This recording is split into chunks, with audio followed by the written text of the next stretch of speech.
Oh, did I spell it wrong? Hello? No Phillip Rivers?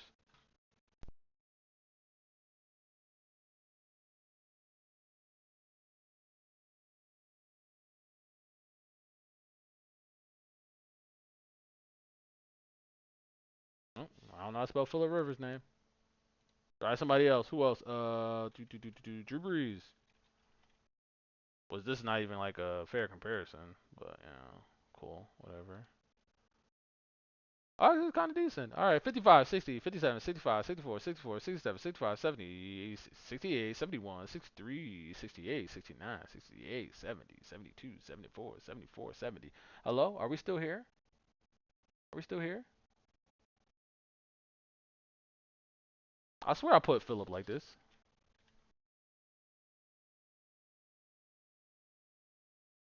Yeah, it's not here.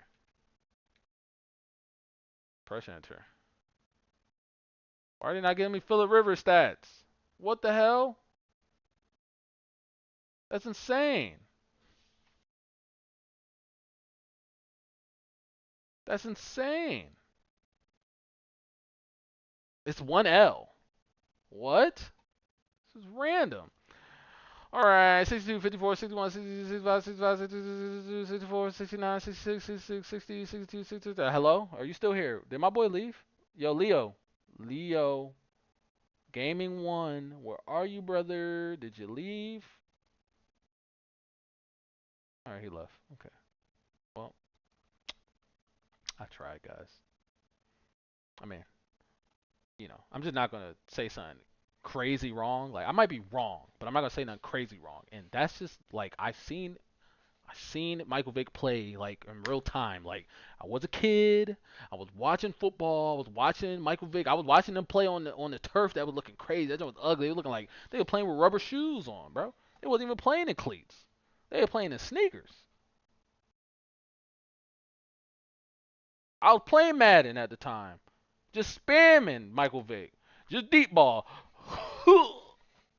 Either you doing this with Michael Vick or you doing this in Madden. You ain't play Michael Vick to throw the ball. Come on, man. Come on. But yeah, bootleg with it was crazy. It's broken. It was broken. But see, this is the problem with these kids that just growing up now, bro. Like they just see highlights. That's their problem. They just see highlights. So when they see the highlight, they're just like, man, Michael Vick was going crazy, bro. He was the greatest. And it's just like, well, when it came to throwing that ball, woo, when it came to throwing that ball, boy, that boy was it was a little spooky sometimes. All right, look up Dillon Gabriel. Let's look up his stats. This is it after this. It's 10 o'clock. Oh my goodness, bro. I just came up here and started yapping with y'all for too long. I ain't even put dinner. I gotta put my little pizza in the oven. Alright, let's look at Dillon Gabriel's stats. No, we want the college stats. I want all of his stats. I want all of the college stats. I want all of them. They say he's 6 feet. Get me the fuck out of here, bro. Get me out. Get me the fuck out. They list this nigga at 6 feet. Nigga, you fucking shitting me? I'm 6 feet. I'm 6 feet. I'm taller than that nigga sitting down in a chair. Are you what? Yeah. I can't, bro. I can't. I'm about to put a little piece in the oven. Yo, yeah. I'll be right back. Cause ain't no way they gonna lie in my face and say that he's 6 feet. If he's 6 feet, I should be in the NBA. I should be in the NBA. If he's 6 feet, I should be in the NBA. Because ain't no way that he's 6 feet and Shedeur is listed at 6'1",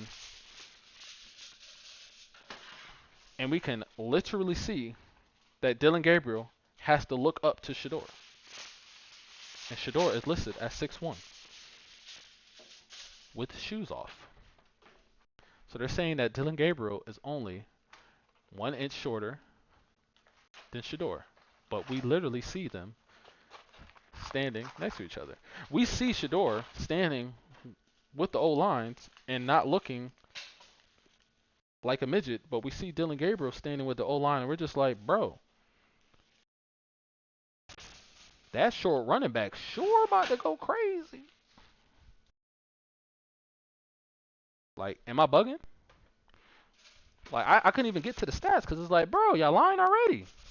If y'all lying about the height, how I know that anything else gonna be real? If you just gonna come straight off and lie about the height, that's like going on a date and the girl, you bag a girl off on Instagram or something, and then she asks you how tall you is, and you just like, man, I'm 5'10", bro. I'm 5'10", knowing that you 5'7", knowing that you gotta put the shoes on. You know what I mean? You talking about with your Timbs on, with your work boots on. Like, come on, bro. I'm 6 feet and a girl said I was short. I was like, bitch, you lie. You a fucking lie. You say I'm short. Bitch, I'm taller than you. You gotta look up to me. How am I short? Because I'm not 6'5"? Bitch, shut up. Your baby daddy 5'5". What the hell are we talking about? Alright, man, let's get to this shit, bro. Alright, Dillon Gabriel. 3,600 yards. What's this? Yards gained per pass completion. Ooh, this is a good stat. Adjusted yards gained per pass attempt. I don't know what that means. Passing yards plus. Huh? I don't know. That's too much. They doing too much. All right. 59, 60, 68, 62, 69, 72. I like it. Never threw over 4,000 yards. 32 touchdowns was the limit. Low interceptions, that's what we like to see. He was in the same Big 12 that Shedeur was in. My live has been flagged for hate speech. When did I say a hate speech? Was it the Dillon Gabriel height thing?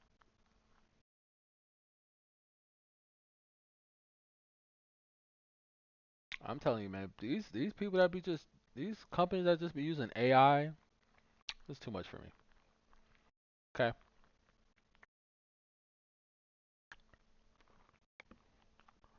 In the same Big 12 that Shedeur was in, he had better stats than him. I had a way better team.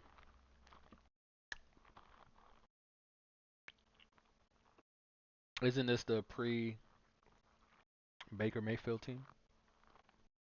Or slightly after? Who played him after Baker? Don't remember. Don't care. Yo, Quay is crazy, bro. Out here crazy. Anyway, y'all, I'm getting off out of here. I gotta get out of here. I didn't know I was gonna. I was not expecting to go live this long. I was supposed to be comparing all of the plays.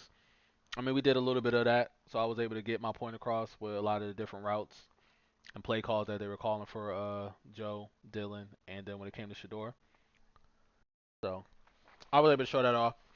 But look, oh, Bo Nix. No, not. Bo Nix was. Oh yeah, Bo Nix was. He was at Oklahoma. No, Bo Nix was at Auburn. I thought he went to Auburn. Did he go to Oklahoma after that? Nah, you lying. He went to Oregon. He went to Auburn, Oregon. Who was the? Let's see.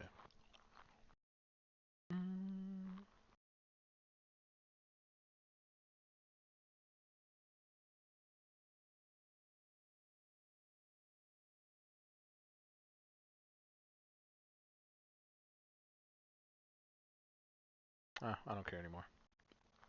Oh well, I don't care anymore. Anyway, obviously I'm gonna keep posting on all the stuffs, the TikToks, Facebook, the Instagram. He did like 6, 7 years, I know, which is crazy. They really say this boy is 6 feet. I gotta stop. They gotta stop the lies, bro. They gotta stop the lies, man. He's 6 feet.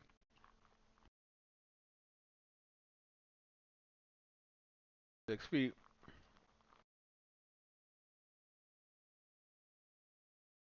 My boy running for his damn life. 6 feet.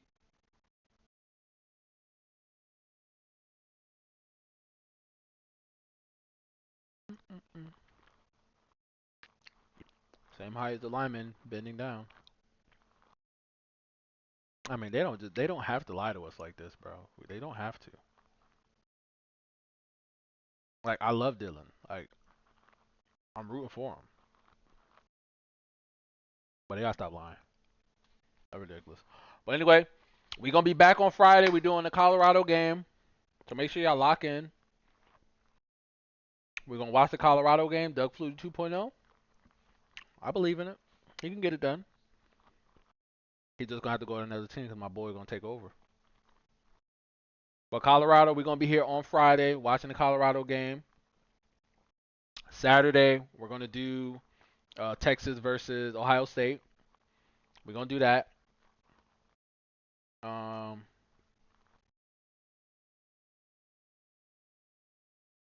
Sunday, probably not gonna do anything. I don't think nothing's going on. Maybe if like one of the games are like lit and I didn't watch it, I'll watch it back. Um, but yeah, so that's what's gonna be going on Friday, Saturday.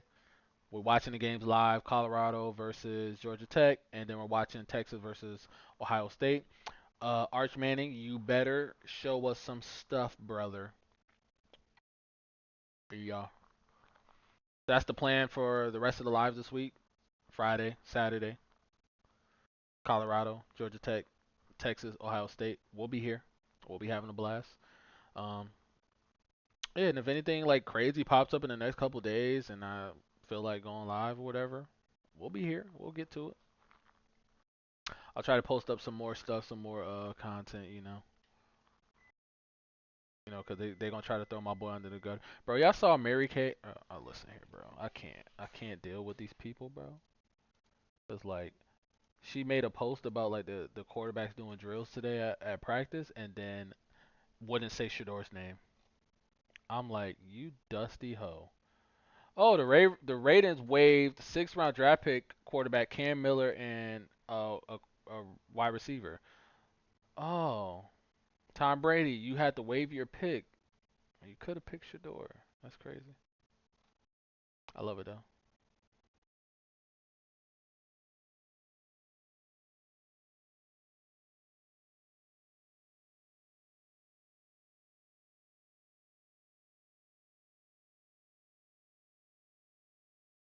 All right, let me see if I can find it real quick. Doo-doo-doo. I need to go to my likes. Did I like it? Not responded to it.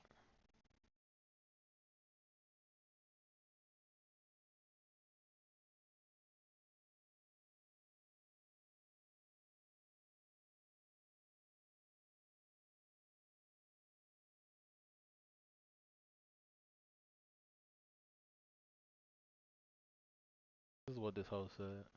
She said quarterbacks throwing it to the next with one nailing it. And who is that one? The GOAT. The GOAT. Bro, say my man's name before I punch you in your face. You serious? But anyway, I'm out of here. That's gonna be what we up to this week. Friday, Colorado, Georgia Tech. Saturday, Texas, Ohio State. Appreciate y'all, everybody that came through. We had a bunch of people come through all throughout today. I appreciate it. I'll see y'all next stream, man. Run